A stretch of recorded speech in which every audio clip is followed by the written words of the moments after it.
So I'm here with Matt Spaccarelli at Benmarl Vineyards and Winery, and also Fjord. And we have some great news because Fjord swept the Hudson Valley Wine Competition, and Matt's got these wonderful awards. So let's go over and see the awards. So that is the Valerie Cup Award, and that is the award for the best wine made with Hudson Valley fruit, and you got that from your 2015 Albarino, which we planted up on Mount Zion Road back in 2013. Me and Howard Baker planted it on one of Howard Quimby's own piece of property. Beautiful kind of south, more west, a little bit of south angled slope to it, and really delicate vine. We're only cropping 1 to 1.5 tons per acre, but we're getting really beautiful concentration of fruit. The sugars are pretty high. Last year we picked close to 26 bricks. This year is closer to 25, but acids still stay nice and bright, and the pH is pretty much where we want it, so we're happy we planted it there. Like greater yields, but take what you need.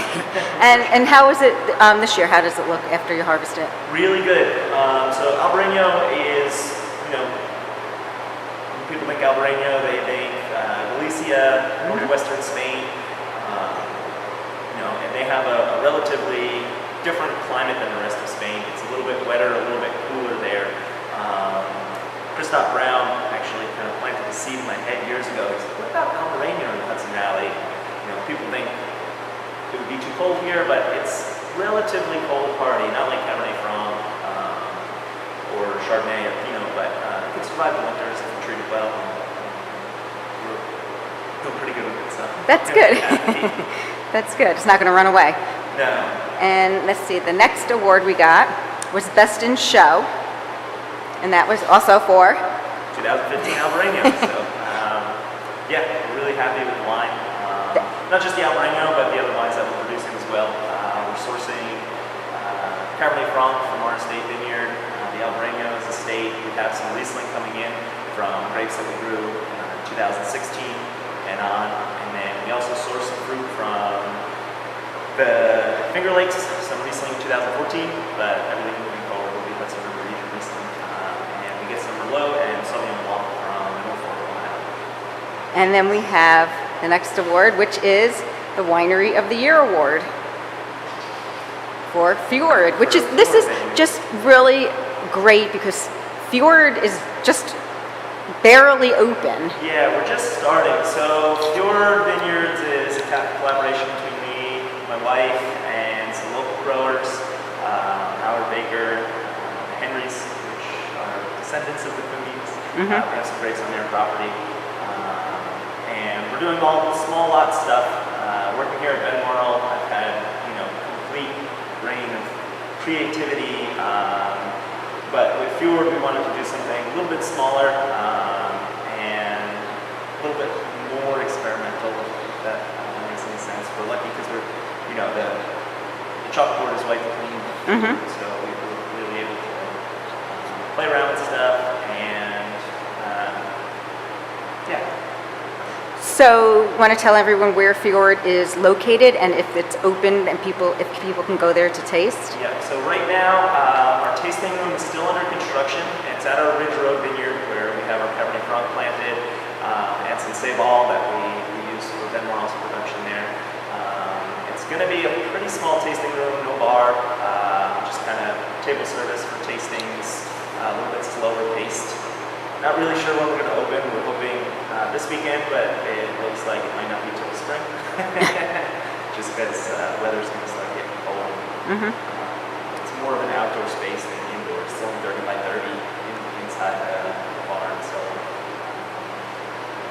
And that's going to be the only place that they can taste the Fjord, correct? That'll be the only tasting. Right now, we're wholesaling, so if you go to the website, fjordvineyards.com, there's a list of retailers in the Hudson Valley that are selling our wines, mostly 2014 vintage.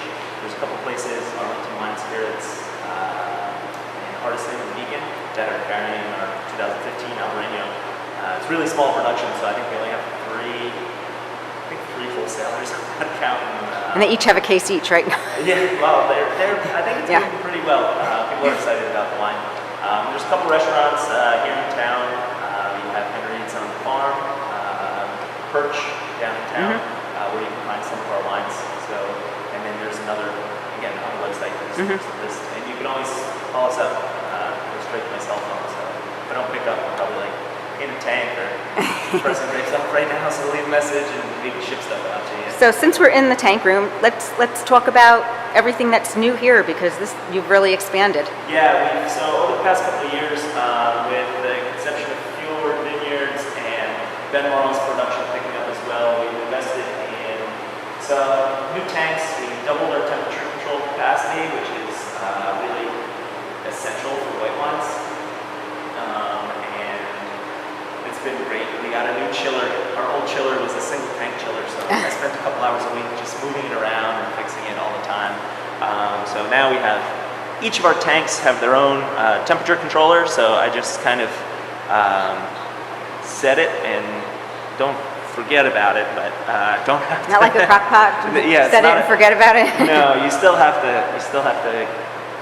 monitor everything, but it's a lot less stressful, especially with our production increase this year. It's been great. We're kind of solo this year. I don't have an assistant winemaker, although our general manager, Michael's, spent a lot of time in the cellar helping out this year, for sure. Well, that's good. So, and the harvest is coming in pretty nice this year. We're really happy with the whites. The reds are coming in a little bit lighter, I think, especially the Long Island fruit. Why do you think that? What was different about this growing season? It's strange talking to all the growers down on Long Island, even up in the Finger Lakes. The bricks, the sugar levels really aren't increasing as fast as the acids are dropping. But our kind of philosophy is, bricks are the easiest thing to measure, so people look at that right away. But bricks is a very simple thing to adjust. It's just sugar. So we're really looking for flavors and the pH of the wine.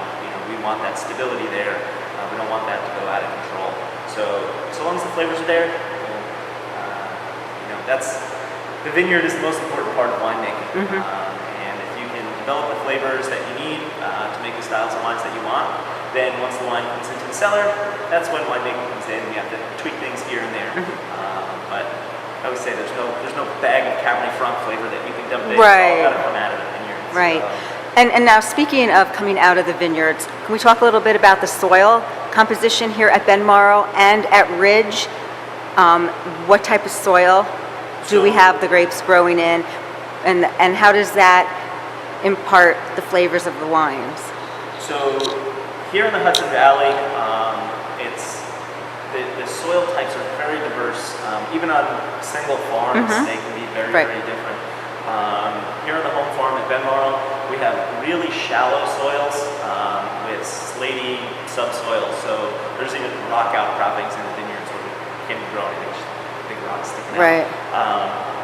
Very shaly soils, but also relatively high in nitrogen, so we do get a good amount of vigor. The Cabernet Franc and Muscat Octanel that we planted this year, we put it on different rootstock than is typically recommended. We put it on Riparia, which is a little bit slower growing, less vigorous rootstock, which we're hoping will kind of slow the plants down, a little bit lower yields but higher concentration. So the rootstock can really, affect the way in which the vines grow? It's a good analogy, but you wear different shoes for different applications, whether you're going to the beach or you're an iron worker or a firefighter, you're going to wear different shoes because you have different demands, and different soil structures, different climates will kind of dictate what type of rootstock you should or should not be using. And if you want high production, maybe Riparia was not the right choice for us, but that's not exactly what we're looking for. So now the soil in which you planted this in, how will that affect the grapes? Like, what will you be able to taste? What will it impart anything? Well, one, it will slow the plant's vigor down, so you'll have less vegetative growth, and hopefully, more concentration, smaller berries. So when you take a berry apart, you have the skin, Right. you have the pulp and the juice, and then you have the seeds. So, the more pulp, the more juice that you have, it might have a tendency to be less concentrated. We have that problem, it's not a problem, but up on Ridge Road, our Cabernet Franc is clone 332, and it's on 3309, which is a relatively big berried clone for Cabernet Franc, and it's on very vigorous rootstock. So we end up with really high yields. We've historically cropped at past 3 years. We were 2014 was like 5.5 tons, 4.5 tons last year, and then this year we kind of got things down to right around 4 tons is where we want to be. So yeah, you can really manipulate the vine just through what rootstock you're planting it on, and what you plant it on is going to be based off of what style of wines you want to make, the clones that you're using, and then the soil itself. Right. Certain rootstocks don't like to have wet feet, so if you have wet soils, you're going to want to stay away from that rootstock versus this rootstock. Luckily here, all the three of the farms here have really nice, well-draining soil. Where our Albarino is, it's kind of heavier, denser soil, a little bit more clay composition to it. So the water sits in there a little bit longer, and we do see a little bit of the canes cracking in the spring if we have a wet spring, things like that. But overall, it's working pretty well. Okay. And you said the different areas of the vineyards have different types of soil. Yeah. Can you talk a little bit about that, the types of soil that you have? Yep. So again, here on the home farm, it's really shaly, gravelly soil. So Well drained. It drains really well. Again, good nitrogen content still, so we do have a bit of vigor here. Up on Ridge Road, we have a little bit finer soils, a little bit richer, and way deeper. We don't really find any stones up there, which is weird because it's on the crest of the hill. You think like over 1 million years, all that soil would wash down, but it's still really rich up there, and really well draining as well. There's not a flat spot really in the vineyard, so water runs down low. And then just 3 miles from there is our Albarino, and again, heavier clay soils, a little bit denser. It's hard to say it's more vigorous because we don't have Cab Franc there, which is the Right. We have Albarino, which is this very delicate vine. The average cluster size is like this, where your average cluster size Right.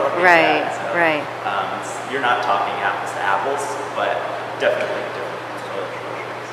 Great. Well, listen, Matt, thank you so much, and I look forward to next year being back here, giving you back more medals Really and awards. Coming in Cab Franc, Albarino, even the Riesling that we grow on another farm, that's something really beautiful this year. So. And like I said, I am so proud of you. I've watched you from the beginning. It's like you're my son. I watched you from the beginning, and I watched you get your shoes on and make your first steps, and now you just swept this competition, and it's just really great to see. Yeah, it's a fun learning curve, and here in the Hudson Valley, even in New York, it's just a really wonderful industry to be in. I have like a list of people to call when I have a problem. Right. Now 10 years into it, I feel a little bit more sturdy, but in the beginning there was a lot of phone calls being made to people, and But now you're setting the stage for the next generation that's going to come up behind you. Yeah, definitely, and I hope there's more vines going in. People are planting Cab Franc, relatively heavy in the valley, and we're planting more each year. And I think that's going to be the big necessary step for the Hudson Valley, is just to get more grapes in the ground, especially vinifera, especially Cab Franc. Okay, great. Thanks for All right, thanks for having me. All right.